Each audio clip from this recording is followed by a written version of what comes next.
here are your picks, sleepers and fades for LIV Golf Hong Kong 2026 from the Here We Golf agent.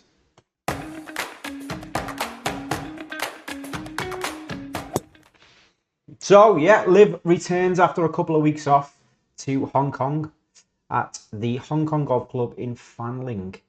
It's a shotmaker's layout measuring just under 6,700 yards and a par 70. So 59 watch is in play this week. I always find that 59 watch comes in a shorter on par 70s rather than 70. 59 watch until you jinx it, lad. Every week he texts me 59 watch here and then he goes bogeys.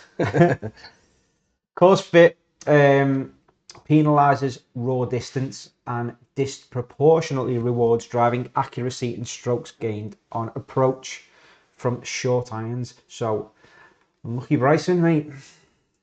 We'll see what the agent said. So yeah, metric and weighting this week. So we've got shots gained off the tee. Accuracy is extremely highly important with tight tree line fairways. Precision is needed and heavily penalised by the thick bush. Yeah. As we all are. Low weighting in terms of off the tee distance. Negligible advantage for those people. You need accuracy, given that it's a short course, brings pretty much everyone into play. Yeah.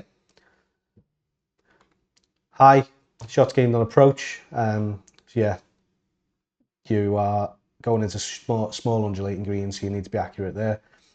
Around the green comes into play a bit because the greens are smaller.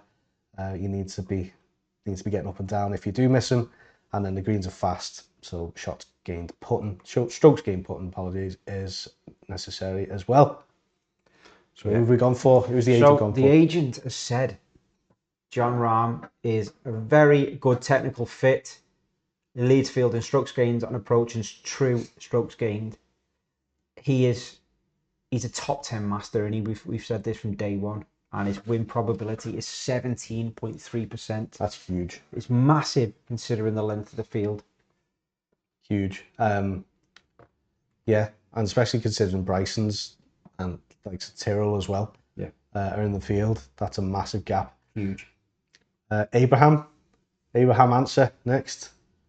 Jay wants to call the Here We Golf agent Abraham's answer. I'll have a feature called "What is Abraham's answer?" Please let us know if you like that. But he's won this at this venue in 2024. Currently the top 5 in the field for driving accuracy as well, which, as we've just said, is imperative. Yeah, strong contender this week. Yeah. Then we move to Sergio. Sergio has been playing better in recent weeks, hasn't he? Especially when he came back to the DP World Tour the other week. He went really well under par, which means he's still got it. Won this last year. Won it last year. Obviously, we know his ball striking is unbelievable. And he may have lost a bit of length over the years, so maybe more. Miss is going to be gutted. Yeah. It's not bringing her to her knees anymore. So, yeah, 3.8% win probability. Maybe a decent one to go with. Next, Sebastian Munoz. Munoz. Exceptional consistency, strokes gained and approach.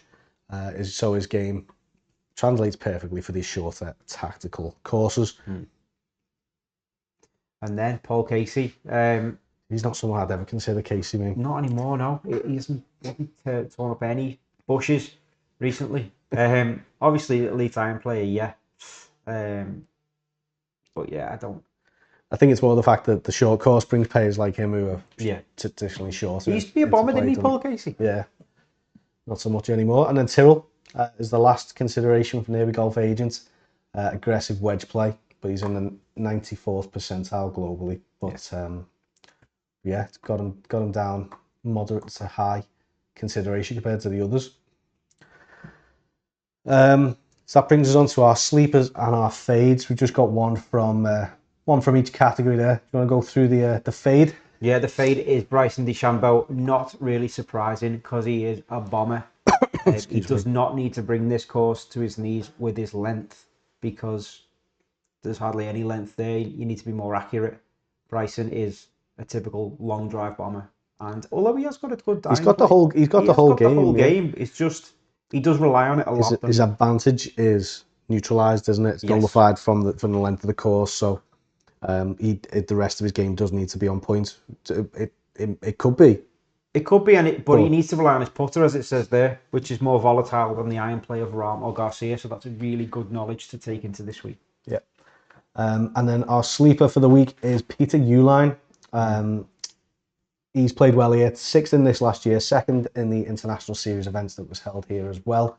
And so far in 2026, he's had a couple of ties, a couple of thirds in Riyadh and Adelaide. So yeah, he's absolutely banging form, and I think he's a great consideration. Ticks a lot of boxes there. He does, yeah. That's a really good pick. So just the agents just pointed out at the bottom there. So this week the course's defence is the ancient graves and internal boundaries. So it's short, but it's tight. Dean Wood. Imagine LIV Golf rocking up with Dean Wood, yeah. So yeah, avoiding penalty avoidance metrics. So people like Joaquin Neiman to consider in relation to that. But yeah, fading DeChambeau, sleeper is Uline, and there's your other picks.